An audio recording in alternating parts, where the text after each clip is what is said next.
Hi, I'm Simon K. Jones, and you're listening to the audio version of Tales from the Triverse, my ongoing science fiction fantasy detective serial. And all you need to know is that our detectives are about to embark on a daring heist, which is not something detectives normally do, but then this is Tales from the Triverse. The Heist, Part 1. Lunar Orbit, the New Roads Orbital Museum, 2550, March, Earth time. Is it a rotating station? Clark watched the monitor that displayed their approach vector, mixed with the camera feed from the rear of the Beagle as it decelerated.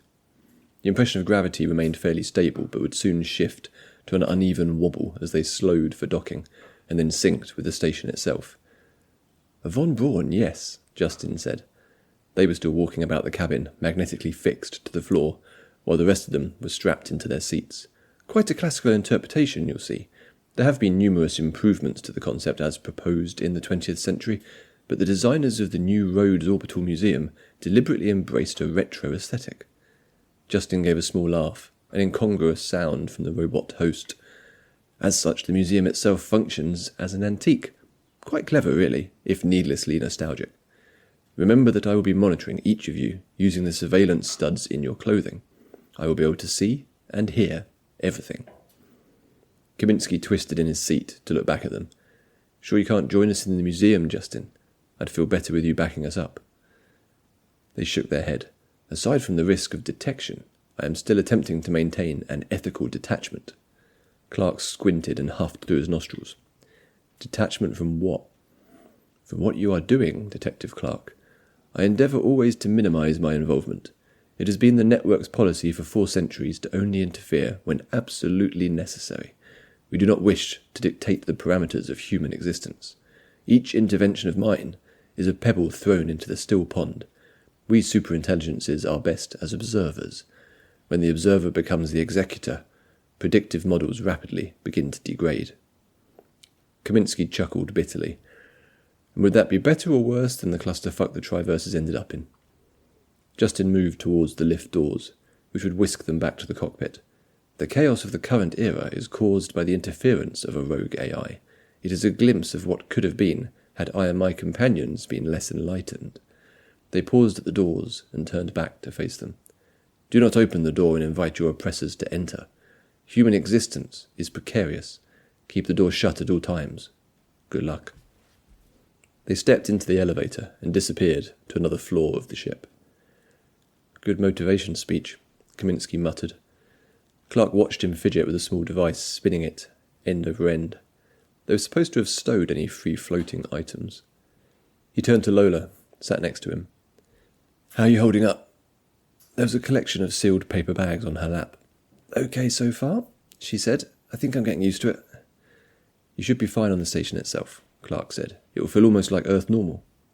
The ship's announcement system beeped. Docking in 60 seconds. There was a shift in inertia, like when a lift reaches its destination and changes speed, except it wasn't momentary. Clark felt his hands and legs become almost weightless, the tie of his uncomfortably fancy suit held down only by the clasp that was a standard accessory when off-planet. The sensation of gravity lessened to almost nothing. Then there was a clunk that could be heard as well as felt, followed by a distinct physical impression of everything tipping to the side. 5 seconds later, and his limbs and organs had settled back into place where they belonged. Docking complete. We are now experiencing centrifugal acceleration that should feel quite normal to human balance, given the size of the station. Do be aware of unexpected Coriolis effects when ascending or descending staircases, or pouring drinks. Otherwise, I will prepare to streamline your arrival and speak to you all on your return to the ship. Clark took a deep breath and rubbed the bridge of his nose.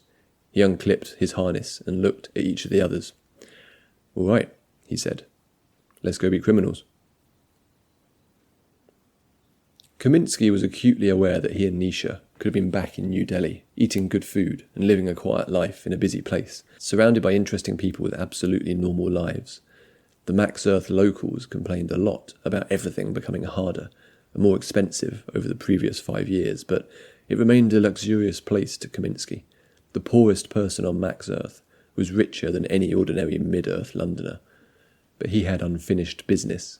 Several years earlier, he'd been trapped in a shipping container and left to die. Prior to that, his colleague John Callaghan had been murdered. The same people responsible were now sitting in Parliament in London, had extended their bloodied hands through the fabric of the Triverse and to the very top of the Joint Council. They'd killed Miller, had tried to arrest Kaminsky and the others, banished them to Mac's Earth. God knew what had happened, really, to Backer. Turns out they'd chased Lola across half of Palinor, all of it so they could build a rogue AI and wreak havoc across the Triverse, for reasons Kaminsky still couldn't quite fathom. So yeah, he had unfinished business. Maybe he could relax after it was done. The airlock lights signalled a connection, and the outer doors opened onto an elevator that whisked them up and away from the Beagle into the station proper. Kaminsky had expected the gravity to lessen as they got nearer to the centre of the rotating station, but perhaps it was too large for the shift to be noticeable. Music welcomed them as the doors opened, and they stepped out onto the concourse. The interior of the hub space station was larger than he expected, having been more used to the tight and economical spaces of most habitats off Earth. The new Rhodes Museum was clearly operating on a different scale, its wide and tall corridor stretching off into the distance, arcing up and out of sight with the curvature of the station, the far-off guests mingling on the steeply inclined floor. A live jazz band was playing, and cocktails were immediately thrust into their hands. "Welcome to the New Rhodes Orbital Museum," said a petite young woman, who Kaminsky momentarily mistook to be human until he noticed her precise, controlled movements and diction. A servant robot, then. There was no technical reason for them to not be entirely convincing, so it must have been an aesthetic choice by whomever owned the place. "We are processing your identifications. It will only take a moment." Time to find out if Justin was really able to slide quietly through the system without tripping any alarms. The servant stared into the middle distance, smiling contentedly, then seemed to wake as if from a daydream. "Clearance granted," the servant said. "Thank you for your patience. Please explore the museum as you wish. We will notify you when it is time to convene in the Parthenon for our benefactor's announcement." They'd planned it in advance, with Kaminsky and Chakraborty assigned to head straight for the central Palinor exhibit, while the others investigated rooms elsewhere in the party. And it was most definitely a party, superseding the museum's presumably more academic or informative remit. Kaminsky had to hunt to see the exhibits and artefacts, hidden between and behind banners and pop-up bars and food stalls, temporary dance floors and DJs installed such that there was never a chance of an absence of entertainment. The Palinor Hall was a cavernous collection of objects he didn't recognise. Weapons, old and new, statues and sections of ancient buildings, skeletons and stuffed carcasses of megafauna.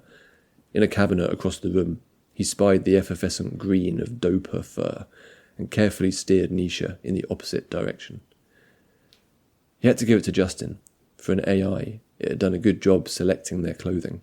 Nisha looked even more stunning than usual. "See any books?" he asked. She shook her head. The full glass of champagne remained in her hand, untouched. "Perhaps there's a library section? Somewhere for manuscripts, that sort of thing." "You think? I'm not really the museum type. Don't know where to start." He turned on the spot, taking in the space. "This station is enormous. If this is just one room, we might not find what we're looking for, even if it is here." "Let's keep looking," Nisha said, tipping her champagne into a nearby planter. Kaminsky squeezed her hand. Mac's Earth had been pretty good to them. Clark moved alone through the party reception, finding himself in a hall that bore the grandiose name of the Parthenon. He'd thought it simply hubris until he'd entered and seen the Greek temple recreated in its centre. A mock-up or the real thing, he wondered. The museum was ostentatious, showy, a rich person flexing their wealth rather than offering any particular insights. Food, drink, servants. "Look what I've got. Nobody else has this much." He'd never much liked museums. Those in London were places for toffs to loiter, showing off how much they'd read at university. One big IQ wank. Clark had always felt out of place in museums, waiting for someone to come up and demonstrate his lack of knowledge. The past was the past, and he dealt in the present. If he needed to know what had happened 50 years ago, it would be for a good reason, such as investigating an old case. History for the sake of it was a performance. At least, that's what he thought until Callaghan was killed. All the pieces, All their problems could be traced back to the joining. 150 years before he'd even been born, that event had set his life on a path he could never avoid. That's what had led him to the New Roads Museum, in search of an object they were going to steal. Investigate portal-related crimes. That had been his job once. Now he was helping keep some other son-of-a-bitch cop employed. He hoped the book was worth it, that Lola's new friend could do something with it. It sounded like a fool's errand to Clark, but Lola had faith in the plan. He wandered the Parthenon, which had, of course, been turned into a dance floor, enjoyed some drinks, and aimed to play the part of a rich old businessman. The old part was easy. A bell rang. Someone ran up onto the stage, silhouetted. "My dear guests," he said, speaking with a distinct American accent. "Thank you all so much for coming. I know it was a long way for many of you. Space is big, right?" Appreciative laughter spread through the room. Clark stayed silent. "It's okay, though. We'll look after you." The speaker stepped forward, the light still not quite illuminating his face. "Most of you don't know who invited you, and don't know me. That changes tonight." The lights moved, and he came into sharp relief. Clark recognized the face, though it took him a moment to remember. Shit. He hoped Justin was getting all this, and wished he had a way of communicating with the others. The operation had become a lot more interesting. "I'm Charles Matheson," he said, his voice projected from the stage to the entire hall. "And all of us here tonight, we're going to change the Triverse." Thanks for listening. You can find a lot more about Triverse and leave comments over on the newsletter at simonkjones.substack.com.